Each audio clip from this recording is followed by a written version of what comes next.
السلام عليكم ورحمة الله وبركاته. أهلا بيكم في قناة يلو ميديا. أنا محمد العاصي، موشن جرافيك ديزاين. هنتكلم في البلاي ليست دي عن الإفكتات في الأفتر إفكت. كل أسبوع هعمل فيديو بتكلم فيه عن إفكت واحد وهنشرحه بالتفصيل على قد ما نقدر، ويا رب أقدر أفيدكم. بلاش رغي كتير، يلا بينا.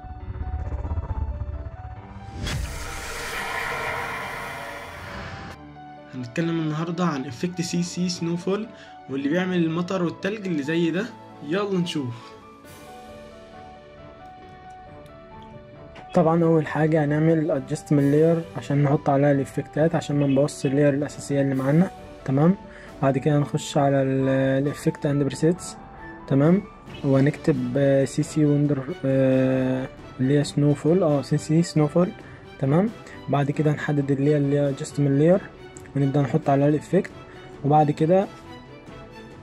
وبعدين بقى نبدأ نلعب كده في الإعدادات، نشوف مثلا يعني احنا كده نزود مثلا كثافة الأمطار بتحس إنها تبقى غزيرة كده، تحس إن شكلها مديها على تلج كده، أكنك في جو بيدي تلج كده مش مطر لأ. فمثلا ممكن نزود السبيد بتاعتها شوية، السرعة، عشان تدينا أكنها مطر كده، تحسها مطر أكتر يعني، لأن كده يعني أسرع، وكمان أكنها قطرات مطر كده. ممكن مثلا لو زودنا خلينا مثلا ممكن نحرك دي نحرك الهواء اللي هي الرياح، نخلي اكن الرياح بتخلي المطر على اليمين كده، شكلها اكتر واقعية وشكلها ممتاز جدا يعني. وانت بقى تبص يعني تفضل تلعب مثلا كده نزود مثلا الكثافة شوية، بحيث ان لو انت عايز الامطار غزيرة عايزها قليلة، على حسب زي ما انت عايزها يعني. ممكن بقى نلعب، انت كل ما هتلعب في الاعدادات دي كل ما هتلاقي نفسك بتطلع حاجات مختلفة يعني. كل الحاجات دي كل ما هتلاقي نفسك عايز تطلع حاجة مختلفة بتعملها. طبعا انت لو عايز تعمله تلج زي ما كنا في الاول بتخلي السبيد بتاعتها بطيئة. وكمان هنعمل هوريك برضو حاجة دلوقتي ممكن تبقى تنفع في التلج كمان يعني لو عملناها. دي بتخلي دي اللي بتخلي الحاجات اللي هي ايه يبقى خفيفة، يبقى المطر خفيفة مش تقيلة. تمام. اللي هو البعد بين القطرات وبعضها. تمام. ايه تاني؟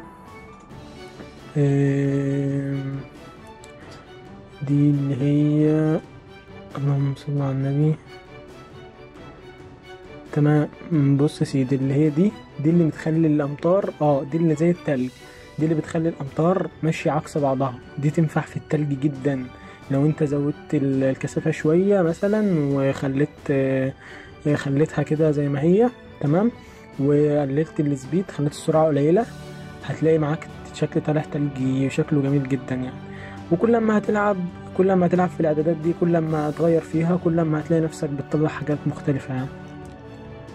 وممكن تغير الالوان بتاعت المطر عادي زي ما انت عايز، على حسب المشهد معاك وعلى حسب اللي انت عايزه تعمله.